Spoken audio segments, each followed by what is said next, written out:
ദൈവനാമം മഹത്വപ്പെടുമാറാകട്ടെ. ഇന്ന് എന്നെ ശ്രവിക്കുന്ന എൻ്റെ എല്ലാ പ്രിയപ്പെട്ടവർക്കും നമ്മെ ചേർത്ത് കൊള്ളുവാനായി വേഗം വരുന്ന കർത്താവായ യേശു ക്രിസ്തുവിൻ്റെ നാമത്തിൽ സ്നേഹവന്ദനം. ഇന്ന് നമ്മൾക്ക് പൗലോസിനെക്കുറിച്ച്, അപ്പോസ്തലനായ പൗലോസിനെക്കുറിച്ച് ചില കാര്യങ്ങൾ ചിന്തിക്കാം. അപ്പോസ്തലനായ പൗലോസിൻ്റെ നേരത്തെയുള്ള പേര് ശൗൽ എന്നായിരുന്നു. അപ്പോൾ നമുക്ക് ഒന്നാമതായിട്ട് ശൗലിനെ കുറിച്ച് പഠിക്കുവാനുള്ളത്, ശൗൽ നല്ല വിദ്യാഭ്യാസമുള്ളവനും അതേസമയം നല്ല സാമ്പത്തിക നിലയുള്ള വ്യക്തിയുമായിരുന്നു. അവിടെ നമുക്ക് കാണുന്ന കിലിക്കിയിലെ പെർസോസ് എന്ന പട്ടണത്തിൽ ശൗൽ ജനിച്ചു. ശൗൽ ഒരു പരീശനായിരുന്നു. മാത്രമല്ല ശൗൽ ഒരു റോമാ പൗരനായിരുന്നു. റോമാ പൗരത്വം അന്ന് സാധാരണ ഒത്തിരി വില കൊടുത്താണ് റോമാ പൗരത്വം മേടിക്കുന്നത്. എന്നാൽ ശൗൽ ജനിച്ചപ്പോൾ തന്നെ അവനൊരു റോമാ പൗരനായിട്ടാണ് ജനിച്ചതെന്ന് കാണാനായിട്ട് സാധിക്കും. മാത്രമല്ല രണ്ടാമതായിട്ട് അവനെ ശൗലിനെ കുറിച്ച് ചിന്തിക്കേണ്ടത്, യഹൂദ മതാചാരങ്ങളിൽ വളരെ തീഷ്ണതയുള്ളവനും അത് വിശ്വസിക്കുന്നവനുമായിരുന്നു. അത് ഗമാലിയേലിൻ്റെ യഹൂദന്മാരുടെ റബിയാണ്. ആ ഗമാലിയേലൻ എന്ന യഹൂദ റബിയുടെ കാൽക്കലിരുന്ന് ന്യായപ്രമാണവും പഴയ പുസ്തകങ്ങളും പഠിച്ചു. അപ്പോൾ വെറുതെ ഒരു വ്യക്തിയല്ലായിരുന്നു ശൗല്. ഈ ബൈബിളിനെ കുറിച്ച് വെറുതെ ഒരു ജ്ഞാനിയില്ലാത്തവനായതുകൊണ്ടല്ല അവൻ ദൈവമക്കളെ ഉപദ്രവിച്ചത് എന്ന് നമുക്ക് കാണാനായിട്ട് സാധിക്കും. അവൻ യഹൂദ മതത്തിൽ തന്നെ കർത്താവായ യേശു ക്രിസ്തുവിൻ്റെ വരവിനെക്കുറിച്ച് യെശയ്യാവ്, യിരെമ്യാവ് ഉൽപ്പത്തി മുതൽ അനേക കാര്യങ്ങൾ പറഞ്ഞിട്ടുണ്ട്. എന്നാൽ അതവന് മനസ്സിലാക്കുവാൻ സാധിച്ചില്ല. എന്നാൽ അവൻ യഹൂദ മതാചാരങ്ങളിൽ, പഴയ നിയമ പുസ്തകങ്ങളിൽ ന്യായപ്രമാണവും നന്നായിട്ട് ഒരു റബിയുടെ, അത് ഗമാലിയേൽ എന്ന ഒരു ശ്രേഷ്ഠനായ ഒരു റബിയുടെ കീഴിലിരുന്ന് ദൈവത്തിൻ്റെ വചനം പഠിച്ചവനായിരുന്നു. മാത്രമല്ല അവൻ യഹൂദ മതത്തിൽ വളരെ എരിവുള്ളവനായിരുന്നു. യഹൂദ മതത്തിൽ എരിവുള്ളവനായിരുന്നത് കൊണ്ടാണ് അവൻ കർത്താവായ യേശു ക്രിസ്തുവിൽ വിശ്വസിക്കുന്നവരെ, യഹൂദന്മാരായിട്ടുള്ളവരെ അവരെ കൊല്ലുവാൻ ആഗ്രഹിച്ചത്. അത്രമാത്രം അവൻ അവരോടുള്ള ശത്രുത്വത യഹൂദികൾക്ക് മാത്രമല്ല, ഈ മാർഗത്തിൽ എവിടെയെങ്കിലും ഉണ്ടെങ്കിൽ യേശുക്രിസ്തു ഒരു ദൈവമാണെന്നുള്ളത് അവന് വിശ്വസിക്കുവാനായിട്ട് സാധിക്കത്തില്ല. ഈ യേശുക്രിസ്തു ദൈവമാണ് എന്നുള്ളത് കൊണ്ടാണ് അവന് ഈ യഹൂദനായ ഏകദൈവത്തിൽ വിശ്വസിക്കുന്ന ശൗലിന് ദേഷ്യം വരുവാനായിട്ട് കാരണത്. അതുകൊണ്ട് അങ്ങനെയുള്ള എല്ലാവരെയും കൊല്ലണമെന്ന് ശൗൽ തീരുമാനിക്കുന്നതായിട്ട് നമുക്ക് കാണാനായിട്ട് സാധിക്കും. മൂന്നാമതായിട്ട് ശൗലിനെ കുറിച്ച് പഠിക്കാനായിട്ട് സാധിക്കുന്നത്, ദൈവം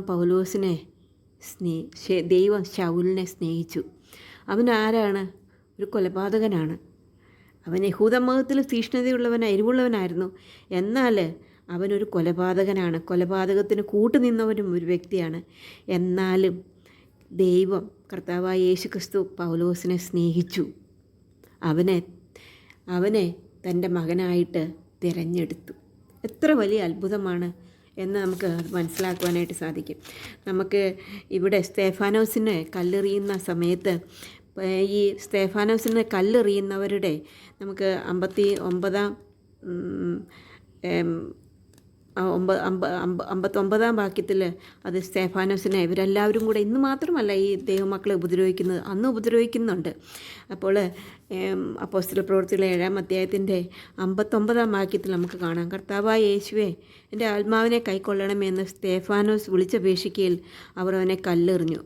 അവനോ മുട്ടുകുത്തി, കർത്താവേ, ഇവർക്ക് ഈ പാപം നിർത്തരുത് എന്ന് ഉച്ചത്തിൽ നിലവിളിച്ചു. ഇത് പറഞ്ഞിട്ട് അവൻ നിദ്ര പ്രാപിച്ചു. ഇത് കണ്ടുകൊണ്ട് വേറൊരാളുണ്ടായിരുന്നു എന്നുള്ളത് നമുക്ക് കാണാനായിട്ട് സാധിക്കും. 58-ാം വാക്യത്തിൽ, സാക്ഷികൾ തങ്ങളുടെ വസ്ത്രം ശൗൽ എന്ന പേരുള്ള ഒരു ബാല്യക്കാരൻ്റെ കാൽക്കൽ വെച്ചു. അപ്പോൾ ശൗലും കൂടി നോക്കിയിരിക്കുകയാണ്. ശൗൽ കല്ലെറിയുന്നവരുടെ വസ്ത്രം കാക്കുന്ന വ്യക്തിയായിരുന്നു. അപ്പോൾ ഈ സ്തേഫാനോസ് എന്ന ഭക്തനെ, ദൈവത്തിന് ഇഷ്ടമുള്ള ഭക്തനെ, സ്തേഫാനോസ് സ്വർഗത്തിലേക്ക് നോക്കിയപ്പോൾ ദൈവമഹത്വവും ദൈവത്തിൻ്റെ വലത്തുഭാഗത്ത് യേശു നിൽക്കുന്നതും കണ്ടു. ഇതാ സ്വർഗം തുറന്നിരിക്കുന്നു, ഈ മനുഷ്യപുത്രൻ ദൈവത്തിൻ്റെ വലത്തുഭാഗത്ത് നിൽക്കുന്നത് ഞാൻ കാണുന്നു എന്ന് പറഞ്ഞു. ഇത്ര ശ്രേഷ്ഠനായ ഒരു വ്യക്തിയായിരുന്നു സ്തേഫാനോസ് എന്ന് നമുക്ക് കാണാനായിട്ട്. എന്നാൽ ഈ സ്തേഫാനോസിനെ കൊല്ലുവാൻ നോക്കിയ അവനെ നശിപ്പിക്കുവാനായിട്ട് നോക്കിയ ശൗലിനെ കർത്താവ് സ്നേഹിച്ചു. അപ്പോൾ നമ്മളെ ഉപദ്രവിക്കുന്നവരെ നാം സ്നേഹിക്കണമെന്നുള്ളത് ഇത് നമുക്ക് മനസ്സിലാക്കുവാനായിട്ട് സാധിക്കും. അല്ല, നമ്മളെ ഉപദ്രവിക്കുന്നവരെ വെറുക്കുകയല്ല വേണ്ടത്, നമ്മളെ ഉപദ്രവിക്കുന്നവരെ സ്നേഹിക്കുവാനായിട്ട് പഠിപ്പിച്ച കർത്താവാണ് നമുക്കുള്ളത്. മൂന്നാമതായിട്ട് നാം കാണുന്ന, ദൈവം പൗലോസിനെ സ്നേഹിച്ചു മാത്രമല്ല അവനെ തൻ്റെ മകനായിട്ട് തിരഞ്ഞെടുത്തു. അത് നമുക്ക് അപ്പോസ്തലപ്രവൃത്തികൾ 9-ാം അധ്യായത്തിൻ്റെ 3-ാം വാക്യത്തിൽ നമുക്ക് കാണാനായിട്ട് സാധിക്കും. ശൗൽ യഹൂദയിലുള്ളവരെ മാത്രമല്ല ദമസ്കോസിലുള്ളവരെയും കൂടെ പിടിച്ചു കെട്ടി കൊണ്ടുവന്ന് അവരെയും കൊല്ലണമെന്നുള്ള ആഗ്രഹത്തോടു കൂടി ദമസ്കോസിലേക്ക് പോവുകയായിരുന്നു. അപ്പോൾ ഒരു വെളിച്ചം അവൻ്റെ ചുറ്റും മിന്നി. അവൻ നിലത്ത് വീണു. ശൗലേ, ശൗലേ, നീ എന്നെ ഉപദ്രവിക്കുന്ന എന്തെന്ന് തന്നോട് പറയുന്ന ഒരു ശബ്ദം കേട്ടു. അപ്പോൾ ശൗൽ ചോദിക്കുകയാണ്, നീ ആരാകുന്നു കർത്താവേ എന്ന്. അവൻ ചോദിച്ചതിന്, നീ ഉപദ്രവിക്കുന്ന യേശു ആകുന്നു ഞാൻ. അതെ സഹോദരന്മാരെ, നമ്മളെ ദൈവത്തെ ഉപദ്രവിക്കുന്നവരെ കർത്താവ് പ്രാർത്ഥിച്ചത് അത് തന്നെയാണ്. ഇവർ ചെയ്യുന്ന ഇന്നതെന്ന് അറിയായകൊണ്ട് ഇവരോട് ക്ഷമിക്കണമേ എന്നാണ് കർത്താവ് ക്രൂശിൻ ചൂട്ടിൽ പ്രാർത്ഥിച്ചത്. ഇന്ന് അനേകർ നമ്മളെ ഉപദ്രവിക്കുകയും നമ്മളെ ആവശ്യമില്ലാത്ത പറയുകയും നമ്മൾ ചെയ്യാത്ത കാര്യങ്ങളെ നമ്മളെ ഏൽപ്പിക്കുകയും ഒക്കെ ചെയ്യുമ്പോൾ നാം ഒരു കാര്യം പറയണേ, ഇത് നമ്മളെ തന്നെയല്ല, നമ്മുടെ കർത്താവായ യേശു ക്രിസ്തുവിനെ മുതൽ തുടങ്ങിയതാണ്. മാത്രമല്ല സ്തേഫാനോസ് മുതലായ ഭക്തന്മാരോട് ചെയ്തതാണ്. യോഹന്നാൻ അപ്പോസ്തലന്മാരോടെല്ലാം 12 അപ്പോസ്തലന്മാരോടും ഇതെല്ലാം ചെയ്തതാണെന്ന് നാം മനസ്സിലാക്കണം. എന്നാൽ ആ ശത്രുവായ ശൗലിനെ സ്നേഹിച്ച് അവനെ തൻ്റെ മകനായിട്ട് തിരഞ്ഞെടുക്കുന്നു എന്ന് എഴുന്നഴിഞ്ഞ്. അപ്പോൾ അവനോട് പറയുകയാണ്, നീ ആരാകുന്നു കർത്താവേ എന്നവൻ ചോദിച്ചന്. നീ ഉപദ്രവിക്കുന്ന യേശു ആകുന്നു ഞാൻ. നീ എഴുന്നേറ്റ് പട്ടണത്തിൽ ചെന്ന് നീ ചെയ്യേണ്ടത് അവിടെ വെച്ച് നിന്നോട് പറയുമെന്ന് അവൻ പറഞ്ഞു. അവനോട് പ്രയാണം ചെയ്ത പുരുഷന്മാർ ശബ്ദം കേട്ടുവെങ്കിലും ആരെയും കാണാതെ മരവിച്ചു നിന്നു. അതെ, ഈ വ്യക്തികളായിട്ടാണ് ദൈവം തൻ്റെ മക്കളെ തിരഞ്ഞെടുക്കുന്നത്. അല്ലാതെ എല്ലാവരെയും കൂട്ടത്തോടു കൂടി രക്ഷിക്കുകയല്ല ചെയ്യുന്നത്.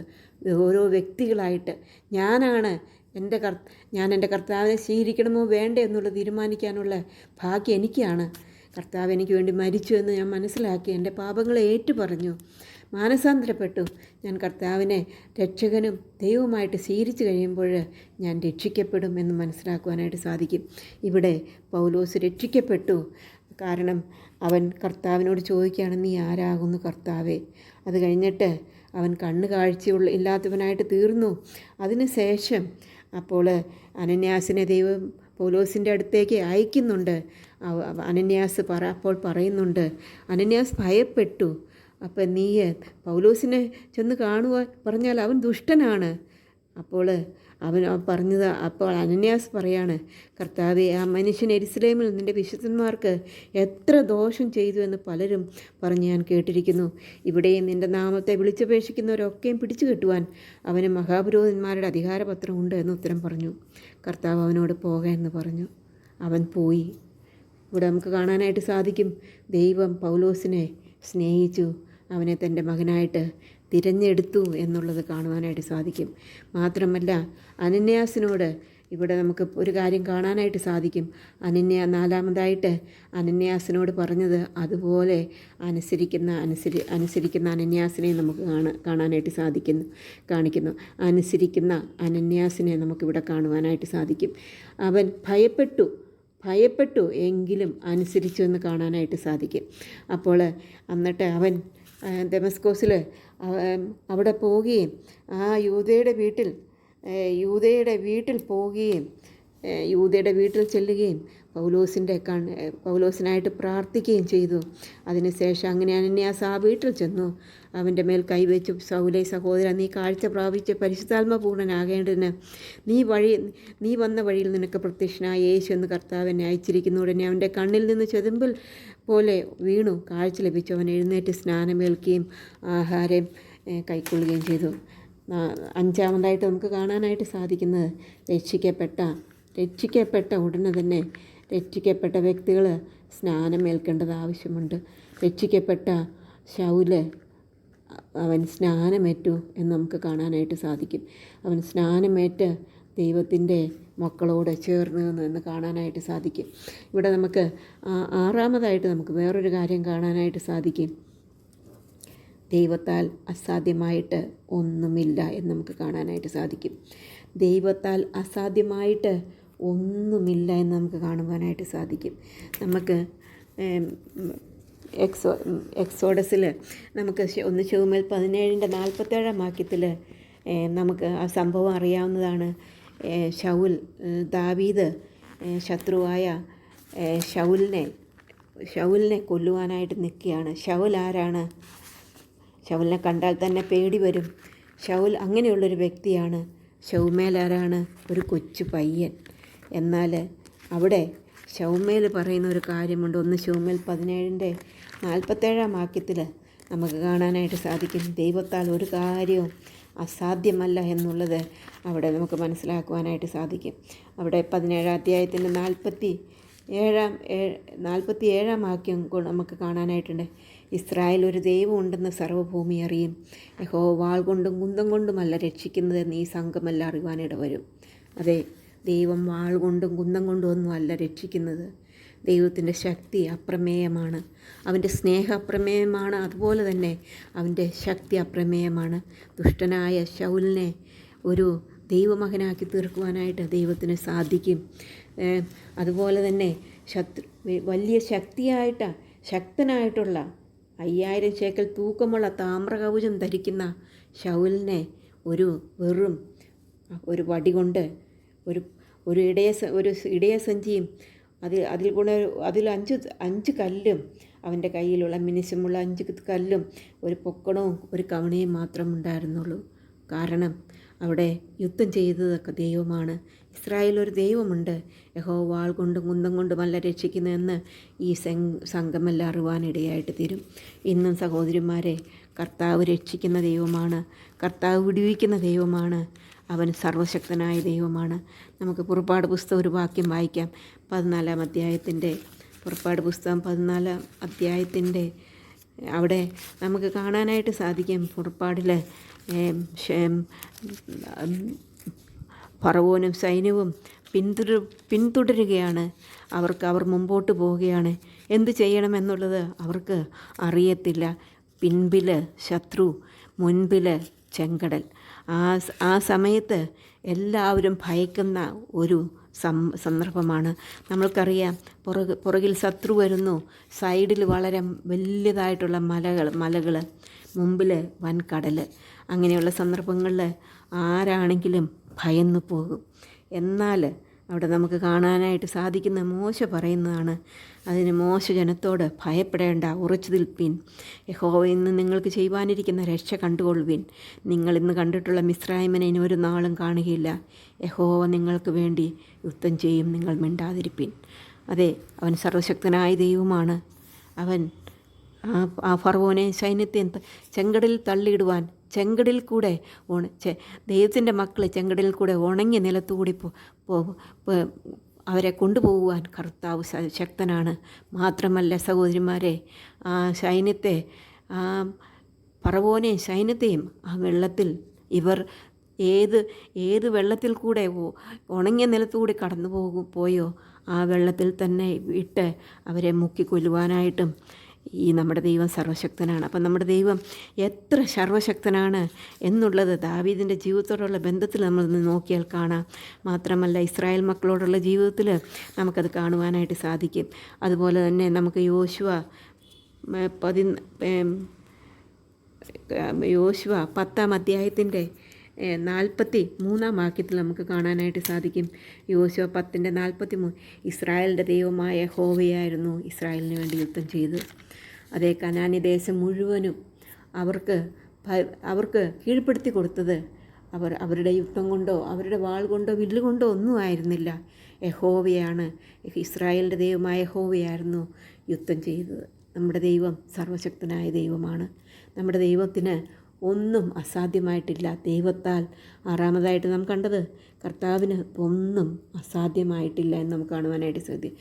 ദുഷ്ടനായ, കൊലപാതകനായ ദൈവത്തിൻ്റെ ജനത്തെ, കർത്താവിൻ്റെ മക്കളെ, കർത്താവിനെ ഉപദ്രവിച്ച ശൗലിനെ ഇന്ന് ദൈവത്തിൻ്റെ മകനാക്കി തീർക്കുവാനും അവനെ കർത്താവിൻ്റെ സഭയുടെ ഒരു അംഗമാക്കി തീർക്കുവാനും മാത്രമല്ല, വരുന്ന ദിവസങ്ങളിൽ നാം കാണാം ജാതികളുടെ അപ്പോസ്തലനായിട്ട് സുവിശേഷം പറയുവാനായിട്ട് ജാതികളുടെ അപ്പോസ്തലനായിട്ട് അവനെ നിയമിക്കുകയും ചെയ്ത സർവശക്തനായ ദൈവം നമുക്കുണ്ട്. നാം ഭയപ്പെടേണ്ട.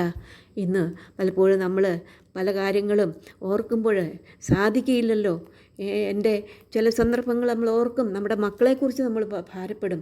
അവർ കർത്താവിലേക്ക് വന്നിട്ടില്ലല്ലോ, രക്ഷിക്കപ്പെട്ടിട്ട് പിന്മാറ്റത്തിൽ ജീവിക്കുന്നല്ലോ. കർത്താവെ എന്തുകൊണ്ട്? പ്രിയ സഹോദരിമാരെ, ഭയപ്പെടേണ്ട ആവശ്യമില്ല. നമ്മുടെ കർത്താവ് സർവശക്തനാണ്.